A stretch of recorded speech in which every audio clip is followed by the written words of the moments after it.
Quando Jesus veio ao mundo, ele deu evidências incontestáveis de que era o Messias. Curou doentes, fez surdos ouvirem, fez coxos andarem, curou leprosos e até ressuscitou pessoas mortas. Tudo isso diante dos líderes judeus, que por sinal tinham acesso a todas as profecias do Antigo Testamento sobre o Messias. E, no entanto, ainda assim, eles rejeitaram Jesus como este Messias. Por isso nos perguntamos, por que os judeus não creem em Jesus? Porque mesmo com todas as evidências, o povo judeu rejeitou e rejeita Jesus. Mas antes, se você está cansado de ler a Bíblia e não conseguir entender o que o texto está falando, mas quer aprender a interpretar com facilidade qualquer texto da palavra, eu te sugiro o curso Interpretação Bíblica, Gênesis Apocalipse. O link para adquirir está aqui na descrição. A melhor forma de se responder essa pergunta é recorrendo ao que a própria Bíblia fala sobre o assunto, porque, curiosamente, mesmo depois de 2000 anos, a maioria do povo judeu continua não crendo em Jesus por quase todos os mesmos motivos. E o primeiro motivo é que Jesus não cumpriu todas as profecias bíblicas a seu respeito. Nós já sabemos que diversas profecias do Antigo Testamento foram cumpridas por Jesus em sua primeira vinda.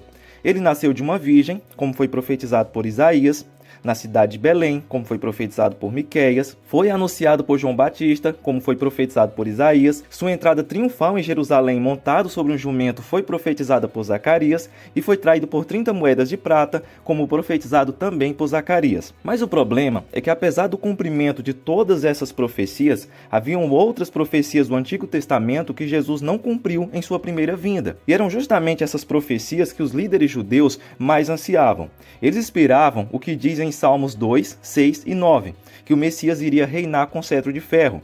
Esperavam que está escrito em Isaías 2 e 4, que fala sobre a paz que ele traria. Não existiriam mais guerras, ele seria mediador entre os povos e resolveria os problemas das nações. Roy Zuck, no livro A Interpretação Bíblica, explica por que os judeus cometeram esse engano. A origem está na forma como eram escritas as profecias do Antigo Testamento. Ao olharem para o futuro, muitas vezes os profetas, quando escreviam, vislumbravam as duas vindas de Cristo como se fossem os picos de duas montanhas que estavam separadas por um vale. Ou seja, eles viam os picos, mas não viam os vales, a distância de tempo que separa o cumprimento de uma profecia de outra. Diferente de nós, que quando olhamos para trás, vemos o espaço de tempo que separa a primeira vinda e a segunda vinda de Cristo. Inclusive é comum o Antigo Testamento mesclar profecias sobre as duas vindas de Cristo na mesma passagem. Isaías 61, 1 e 2 é um exemplo disso. Quando Jesus começou a ler esse capítulo na sinagoga em Nazaré, ele parou no meio do versículo 2. E apregoar o ano aceitável do Senhor. Ele não continuou lendo e o dia da vingança de nosso Deus, porque é uma referência clara ao retorno do Senhor, quando vingará os inimigos. Portanto, quando Jesus veio e não cumpriu todas as profecias do Antigo Testamento sobre o Messias em sua primeira vinda, os judeus pensaram e continuam pensando que ele não poderia ser o Messias. Uma segunda razão para o povo judeu, em sua maioria, rejeitar Jesus como Messias, e que é muito citada até os dias de hoje, é o desprezo que ele tinha pelo templo. Os judeus não apenas esperavam que o Messias restaurasse Israel das mãos dos romanos, mas também esperavam que o Messias regenerasse a vida espiritual de Israel.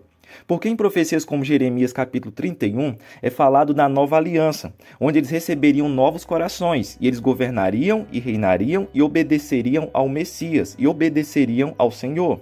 Então, como eles esperavam alguma regeneração espiritual, o templo era central para essa experiência. Mas Jesus veio e previu que o templo seria destruído, o que de fato aconteceu décadas depois, no ano 70. Ele pronunciou essa maldição porque o verdadeiro centro da relação entre Deus e o homem foi mudado para ele mesmo. E isso deixou os judeus completamente transtornados. Eles não poderiam crer em um Messias que dissesse isso. Por isso, quando Jesus foi preso, uma das principais falsas acusações contra ele era a ameaça de profanar o templo sagrado.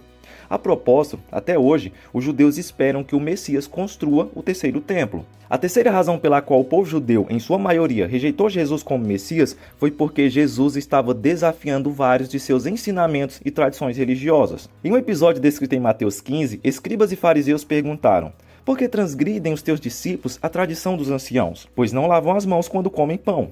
E Jesus respondeu: por que transgridem vós também o mandamento de Deus pela vossa tradição? Então Jesus passou a demonstrar para eles como o sistema deles de fazer acréscimos à palavra de Deus, na verdade, estava destruindo a autoridade do mandamento de honrar pai e mãe. Ou seja, aquela tradição, criada com a melhor das intenções, estava invalidando a palavra do Senhor. E é importante lembrar que na época de Jesus, essa tradição era amplamente oral e transmitida oralmente, mas os fariseus entendiam que ela tinha autoridade quase igual às Escrituras. Por isso, quando Jesus passou a combater aquelas tradições, reafirmando as Escrituras, ficou parecendo para os judeus que ele estava trazendo algo novo, quando na verdade ele estava apenas reafirmando o que já estava no Antigo Testamento. Por exemplo, Jesus tentou redefinir biblicamente o que realmente significa trabalhar no dia de sábado. Jesus também disse a eles que eles precisavam amar seus inimigos e orar por eles, o que era totalmente contrário à ideia que eles tinham culturalmente. Assim, todas aquelas repreensões de que o que eles estavam fazendo eram tradições criadas por eles e não ensinamentos das Escrituras deixaram os judeus altamente irritados com Jesus. Ele mexeu com o ídolo daquela gente. A quarta razão para os judeus, em sua maioria, rejeitarem Jesus como Messias é porque eles o viram como um grande blasfemador. Dentro da fé judaica, há uma oração chamada Shema, e ela vem de Deuteronômio 6 e o versículo 4 e diz o seguinte: Ouve, Israel, o Senhor nosso Deus é o único Senhor. Amarás, pois, o Senhor teu Deus de todo o teu coração, e de toda a tua alma, e de todas as tuas forças. Seguindo até o verso 9. Essa oração é a afirmação central da fé judaica. Desde pequenos, judeus aprendem ela e recitam essa oração de manhã e à noite.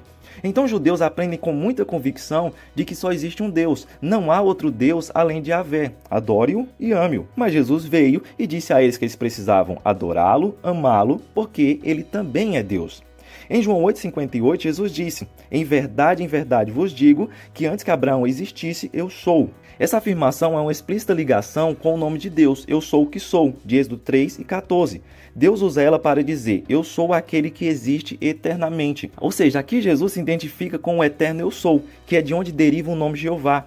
Os judeus entenderam que Jesus estava se colocando no mesmo nível de Deus e por isso pegaram em pedras para matá-lo. Mais à frente, o capítulo 10 nos diz, mais uma vez, os líderes judeus pegaram em pedras para atirar nele. Jesus disse, por orientação de meu pai, eu fiz muitas boas obras. Por qual delas vocês querem me apedrejar? Eles responderam, não vamos apedrejá-lo por nenhuma boa obra, mas por blasfêmia. Você, um simples homem, afirma que é Deus. Eles disseram isso porque Jesus disse, eu e o Pai somos um. Então os judeus viam Jesus como um homem altamente blasfemo, que precisava ser eliminado. Ele estava dizendo que era o próprio Deus que havia descido à terra para tomar a forma de um homem. Tudo isso era demais para a cabeça deles, não dava para tolerar. Um outro motivo que costuma ser esquecido pelas pessoas, mas foi decisivo para que os judeus não crescem em Jesus, foi o fato dele não ser quem eles esperavam. Você já passou pela triste experiência em que aguardou ansiosamente por um presente, mas quando recebeu, ele não era nada daquilo que você esperava? Com os judeus foi a mesma coisa. O Evangelho de Mateus 13, 54 a 57 nos diz que, enquanto ensinava na sinagoga, todos se admiravam e perguntavam, de onde lhe vem a sabedoria e o poder para realizar milagres? Não é esse o filho do carpinteiro? Conhecemos Maria, sua mãe, e também seus irmãos Tiago, José, Simão e Judas. Todas as suas irmãs moram aqui entre nós. Onde ele aprendeu todas essas coisas? E sentiam-se muito ofendidos. Então Jesus lhes disse, um profeta recebe honra em toda parte, menos em sua cidade e entre sua própria família. Então o fato de Jesus ser daquela terra, ser o filho de um carpinteiro, ou seja, não era um homem rico ou importante, fazia com que aquelas pessoas não vissem nele alguém com autoridade. Se somarmos isso ao que Isaías profetizou sobre Jesus, dizendo, não havia nada de belo nem majestoso em sua aparência, nada que nos atraísse.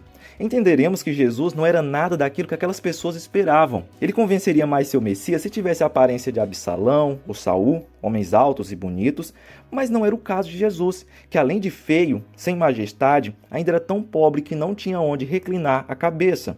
Temos que admitir que era muito difícil para os judeus daquela época, que esperavam um Messias forte, poderoso, no sentido material, ter que confiar em alguém com a aparência de Jesus.